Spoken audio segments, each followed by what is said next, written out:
Hi, hello, வணக்கம். இன்னைக்கான ஒரு குட்டி கதை.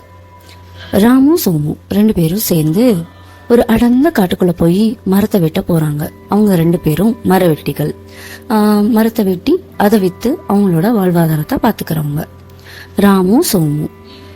ராமு ஒரு நாளைக்கு நிறைய மரங்களை வெட்டுறான். ஆனா சோமு அவ்வளோ அதிகமான மரங்களை வெட்டுறதில்ல. ராமு அவ்வளோ மரங்களை வெட்டினாலும் அவரோட முகத்துல கொஞ்சம் கூட களைப்பே இல்லை. ஆனா சோமு கொஞ்சம் மரங்களை தான் வெட்டுறான். ஆனாலும் ரொம்ப சோர்வா காணப்படுறான். ஒரு நாள் அவன் என்னதான் பண்றான் அப்படின்றத சோமு பார்க்கலான்னு ராமுக்கு தெரியாம ராமு பின்னாடியே போய் பார்க்கறான். ராமு என்ன செய்யறான்? மரத்தை வெட்டுறான், ஒரு 10 நிமிஷம் ஓய்வெடுக்கிறான். திருப்பி மரத்தை வெட்டுறான், ஒரு 10 நிமிஷம் ஓய்வெடுக்கிறான். இப்படி இருக்கிறதுனாலதான் அவனுக்கு களைப்பு தெரியல அப்படின்னு மறுநாள் இதையே போய் சோமுவும் அப்படியே செய்யறான். ஆனாலும் ராமு அளவுக்கு சோமுவால அதிக மரங்களை வெட்ட முடியல.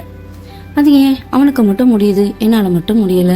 அப்படி என்ன அவன் மேஜிக் பண்றான் அப்படின்னு திரும்பி இன்னொரு நாள் போய் ஃபாலோ பண்றான்.